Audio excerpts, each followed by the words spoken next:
കുറച്ച് ദിവസങ്ങൾക്ക് മുമ്പ് കേരളത്തിലെ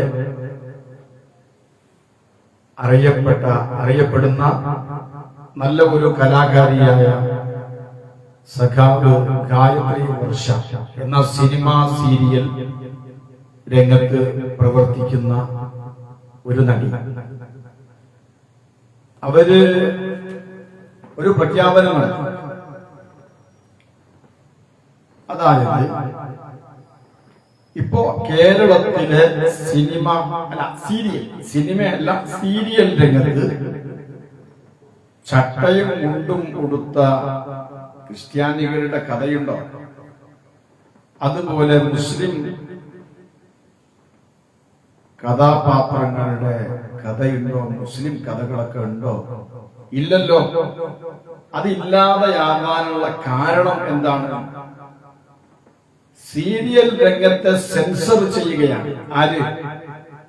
ശ്രീ നരേന്ദ്രമോദിജിയും അതുപോലെ ശ്രീ അമിത്ഷാജി, പ്രധാനമന്ത്രിയും ആഭ്യന്തരമന്ത്രിയും കേരളത്തിന്റെ സീരിയൽ രംഗത്തെ ഇങ്ങനെ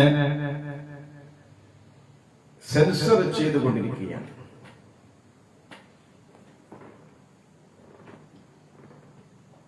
അപ്പൊ അതുകൊണ്ടാണ് ഈ പറയുന്ന രീതിയിൽ നമ്മുടെ സീരിയൽ രംഗത്ത് നിന്ന് ആ നല്ല പഴയ മുസ്ലിങ്ങളുടെ കഥകൾ കൊണ്ട് സമ്പന്നമായ മാപ്പിള സീരിയൽ രംഗത്തെ ഇല്ലാതാക്കിയത് ആരാണ്?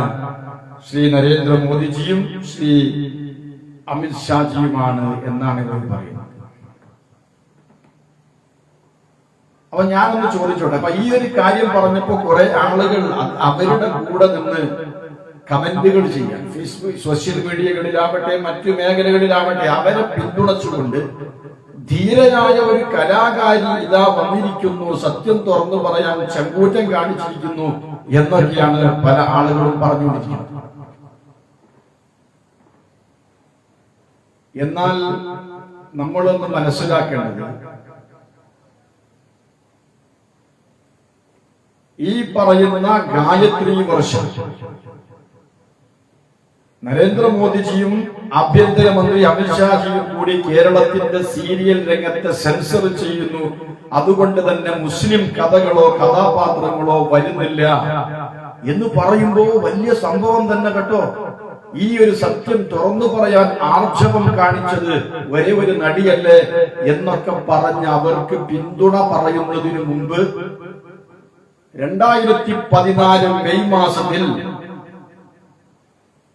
ശ്രീ നരേന്ദ്രമോദിജി ഇന്ത്യയുടെ പ്രധാനമന്ത്രിയായി അധികാരമേൽക്കുന്നതിന് മുമ്പുള്ള കേരളത്തിന്റെ സീരിയൽ രംഗത്തിന്റെ അവസ്ഥാവിശേഷം എന്തായിരുന്നു?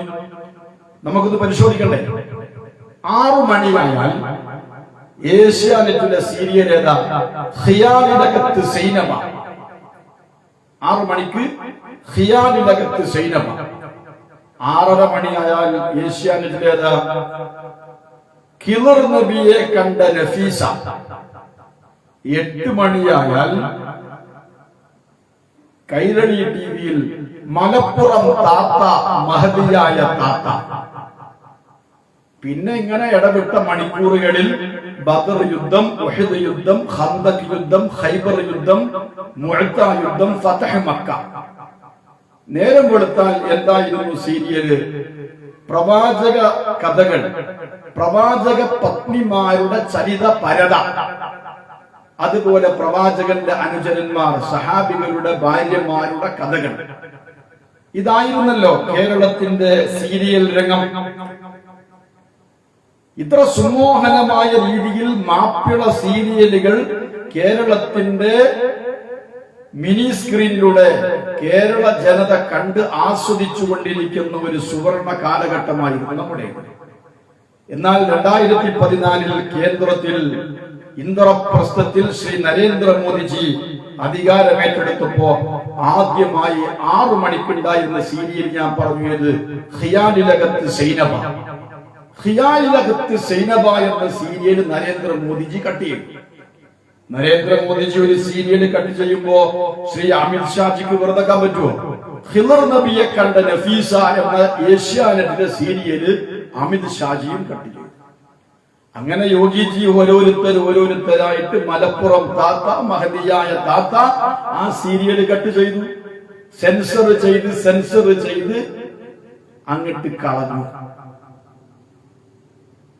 അതുകൊണ്ടാണ് ഗായത്രി വർഷം പറഞ്ഞതുപോലെ ഇന്ന് വർത്തമാനകാല കേരളത്തിലെ മിനി സ്ക്രീനുകളിൽ കളിച്ചുകൊണ്ടിരിക്കുന്ന സീരിയലിൽ മുസ്ലിം കഥാപാത്രങ്ങളോ മുസ്ലിം കഥകളോ ഇല്ലാത്തത്.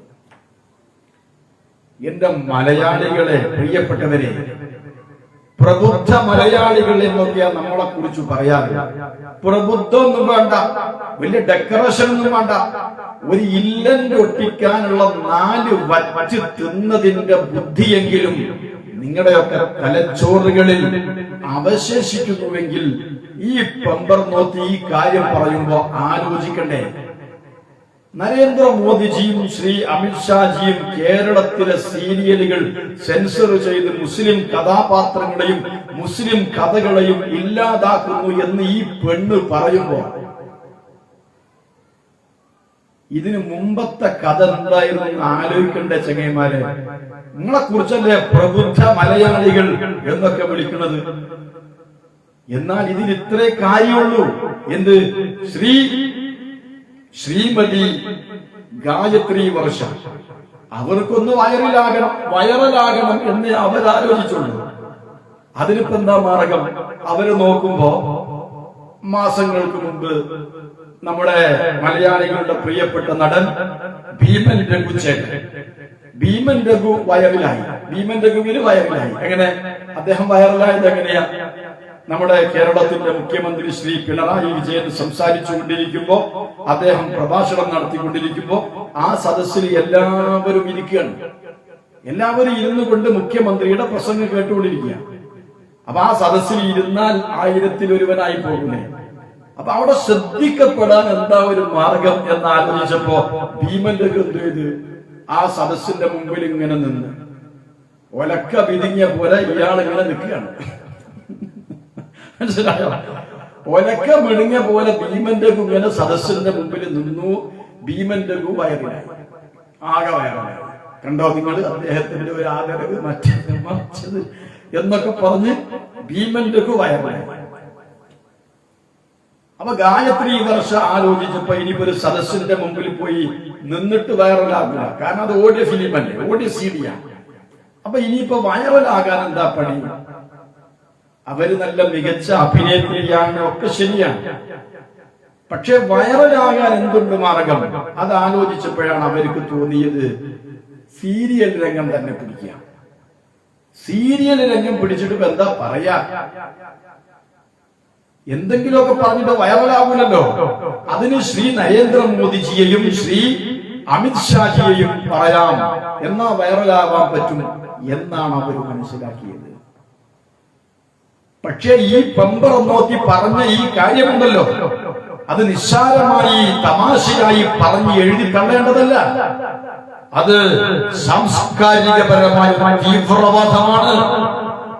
സമൂഹത്തിൽ ധ്രുവീകരണം ഉണ്ടാക്കാൻ, സമൂഹത്തിൽ ഛിദ്രതയും ഭിന്നതയും ഉണ്ടാക്കാൻ ഉതകുന്ന തരത്തിലുള്ള വർഗീയപരമായ പരാമർശമാണ് സഖാവ് ഗായത്രി വർഷം നടത്തിയത്. അവരിപ്പോ അഭിമുഖങ്ങളിൽ പറയാ, ഞാൻ വലിയ ആളാണ്, ഞാൻ ചെറിയ സമയത്ത് തന്നെ വലിയ ആളാണ്, ആ സംഘത്തിന് പോയി, ഈ സംഘത്തിന് പോയി, ബാലസംഘത്തിന് പോയി, അവിടെ പോയി, ഇവിടെ പോയി, ഭയങ്കര വായനയിരുന്നു, ഞാൻ വലിയ ആളാണ്.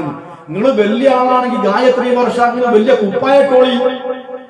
നിങ്ങൾ വലിയ ആളാണെങ്കിൽ നിങ്ങൾ വലിയ കുപ്പായട്ടോളി.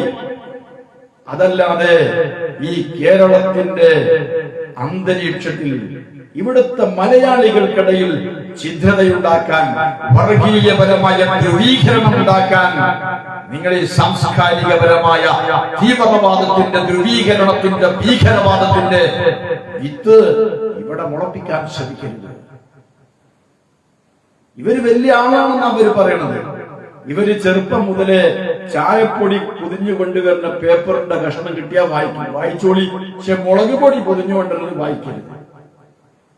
അത് മുളക് പൊടി ശ്വസിച്ചിട്ട് തുമ്മി വശം കിട്ടും.